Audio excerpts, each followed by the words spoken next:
Good morning, good afternoon, good evening. Whenever this video finds you, I hope you're having a rad time. I'm the Figure Dude, and on today's custom figure review, we've got a group of custom figures, some fix-ups, some customs. We'll take a look at it a little bit, but we have Evolution.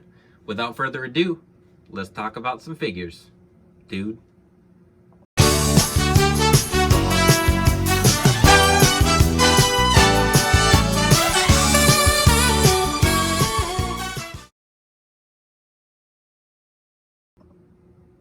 Welcome back, and like I said, today we are going to take a look at my custom Evolution. And we have gotten versions of Evolution, or we've gotten versions of these characters around this time frame, but honestly, I haven't really been happy with the attires we have gotten. I felt like they've kind of just been a ruthless aggression, not necessarily when they were in Evolution. So Batista here, we've gone over Batista. He was on one of my Work in Progress Wednesday episodes quite a while ago. And he's got the Ultimate Edition torso swapped on. He's got boots from William Regal, I think. So I acetoned those. Those boots are fixed up a little bit, and then the attire on him is from a Jax figure. So he's kind of a copy of another Jax figure I had. So he's got the black. He's got black wrist tape. And then he's got the. So I put the belts on them. You have to put all the belts on. They were a fantastic stable. Boy, did I hate Evolution as a kid. I hated them so much.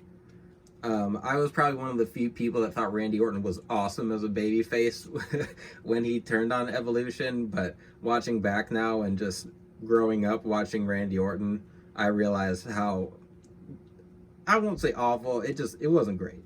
Randy Orton's not a face. I say that Randy Orton in Arcade Bro is a face. There, that's what I'll stick with. So there's Batista, Ultimate Edition torso, got the black and the maroon. That was one I wanted to do for a long time. I'll move on from him though, because we've talked about him a little bit already. So Ric Flair is the one here that probably has the most customizing, as we haven't really gotten a Ruthless Aggression or Evolution Ric Flair. We have gotten the WrestleMania 24 in his blue robe, the Defining Moments, which is a beautiful figure. Let me back up. The robe that we get with that figure is beautiful. The torso choice, I'm not a huge fan of. I will compare. I've got a comparison for all four of these guys once we move on, talk about them a little bit. So you can see here with Ric Flair, I used, at the time, it was just the Road Dogg torso. And I don't know if anyone else has gotten this torso in this skin tone, but he's got like the chubbier torso. He's just got the black crotch piece from one of the Four Horsemen packs, and then I used the bigger thighs, and then I just used the same calves, I believe. And then the boots are just some black boots, and they also might have been from the Horseman pack, and I just I painted over the red that was on them. He had pretty plain attires. He was just kind of mixing things up, and he wore an Evolution shirt a lot, so I just kept it pretty basic. I wanted to use a body that matched the head scan, because that head scan is what we got with WrestleMania 24, the Defining Moments figure. But I needed my Evolution Flair, and this was just the colors I went with. I try to keep things as stock as possible with my customs, especially now. So if I can make one without doing too much painting, then that's the avenue I'm going to take. So I got my Nate, got my Animal, and then we'll go to Randy Orton next. So this Randy, and you cannot have Evolution Randy Orton without the Intercontinental title. So this is the Takeover, Fan Takeover Randy Orton I think we got, which those Fan Takeover elites, at this point I think it's laughable, because we've gotten, I think we've gotten maybe two of the four. So what did we have? We had Randy Orton, we had Johnny Gargano, we've had Christian, Ricky Steamboat, and I don't remember if those were the only elites we got. Adam Cole, I don't remember if I said him, but it seemed pretty cut and dry for a lot of these, what attires would be wanted. I personally really wanted the SummerSlam Randy, which we've gotten. And then with Adam Cole, obviously, everyone wanted the camo, but apparently everyone didn't want the camo to match the rest of Undisputed Era. But then we ended up getting the camo attire release anyway. So it's maybe a cool concept, maybe didn't go how they wanted it to. I don't know why they didn't just give us some of those attires. But anyway, I made minor fix-ups to this. So no, I didn't mess with the crotch piece, that's just the blue and the gold. The head scan is the head scan that came on it. The only thing I did to this to make it more to my liking was give him hands that had the white tape. So gave him the look that he had at WrestleMania 20, WrestleMania 20, I think, when Ric Flair, Batista, and Randy, when they fought Mick Foley and The Rock. And I do have Mick Foley and The Rock from that match, or maybe. I made a custom of The Rock from that match, an Elite custom, because it's not necessarily an iconic moment, but it was one that I wanted represented. I wanted a sort of ruthless aggression Rock to have in my collection besides his Elite 31, like Hollywood Rock, I guess. So that's where I came from with Randy. So then lastly here with Triple H, this one, it was one, before I even thought about building all of Evolution, this was one I wanted to do because WrestleMania 20, obviously we don't talk about the main event a lot for obvious reasons, but the triple threat for the World Heavyweight Championship is one of my favorite matches. WrestleMania 20 was the first WrestleMania I ever got to watch live. I convinced my dad to buy the pay-per-view, and it was one of the first pay-per-views I ever got to watch live, and it was WrestleMania, so I have a lot of nostalgia for that event. I loved WrestleMania 20. And I absolutely see it with rose-colored glasses on is one of my favorites of all time. So I wanted to repeat that Triple H, especially since he had the white boots on. It was a different look for Triple H. I always thought it was really cool, and I don't think I'm the only one that thinks that, but I used some Brian Pillman Elite 47 boots here, you can see. So it doesn't have the Triple H logo on them. Black bottoms, black laces, and then the Decade of Domination Triple H had ball joint hips, so I bought a few of those when those came out, and I switched to just the regular thighs, and so that he has the tights look. I did repaint the logo a little bit, so I don't know if it's completely accurate, but it was all white at the event, so I made sure to do that. And then I'll get in here. I don't know if you'll be able to tell on camera. So I did paint up the hair a little bit. I did some dry brushing over it, just because it looked really flat and shiny. I wasn't a huge fan, but I did some dry brushing over it, especially like during this time, Triple H had his fluffy, straightened hair, so I wanted that to be a little more represented in his figure. But that is all of Evolution. Oh, I did torso swap as well.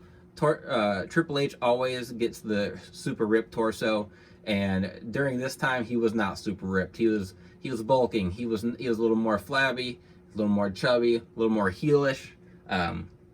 So I gave him the torso swap, and this torso is not easy to come by in this skin tone, so I don't have a lot of Triple H's that do have this torso, but this was one that I absolutely needed. I needed him to have the best representation I could for this event. And then he's got swappable hands. Ric Flair's the only one that doesn't have swappable hands. I did that custom a while ago and just haven't gotten around to fixing him up, but he'll probably get some double jointed arms before too long here. So that is everyone. That is the group shot. We're going to go look at some comparisons real quick, just so you can see a little bit of differences in some of the other ones that I have from this era that we've gotten.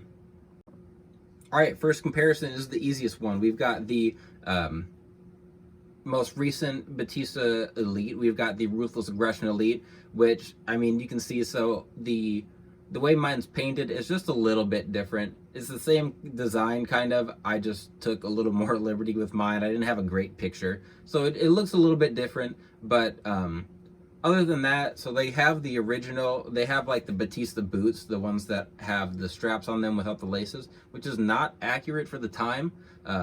He had just the normal boots. He has black knee pads on this Elite, which, so he kind of mixed things up. So sometimes he wore black knee pads, sometimes he wore maroon ones, which if I had maroon sitting around, which I mean, I'd do somewhere probably. I just have so much to wade through, I haven't gotten around to it. But I think that's a great comparison there. It's really just kind of like the Elite versus the Ultimate, which I will probably end up swapping an Ultimate torso onto my Ruthless Aggression Batista, but Yeah, there's your comparison there. Next up is our Randy comparison, and this one, I mean, these are both pretty much how they came. The only difference is the hand swap, and honestly, I'm glad we got the SummerSlam figure later because he ended up getting the double jointed arms, which you can't tell because he's got the elbow pads on, but he does have better range of motion, and I like that more for Randy Orton because he does his pose. He can do his pose better. I'm not so patiently waiting on an ultimate Orton though, and I've seen people fix it up. I've seen people do customs on Instagram where they've got Randy's torso so that they can do either the modern tattoos or they can do the old school Orton, and I feel like if Mattel doesn't do that, they're missing big. He does have some attires that have crossed over or at least been close enough to where you could use them for a modern or an old Randy, and I think that would just knock it out of the park if they did both of them at the same time. And the way that they do the torsos, Randy Orton's going to be, his torso's going to be bigger, and I think that his figures desperately need that. I've always thought that they've made him a little too skinny. Like, I know he's tall, and a lot of the times you see, like with JBL, like with Bradshaw, they'll sacrifice some of their like thickness to just make them tall, and then they just come out real skinny and ripped up, which I feel like that has happened with Randy. He was more cut up back in the day, but I don't know if this is necessarily the torso I'd go with.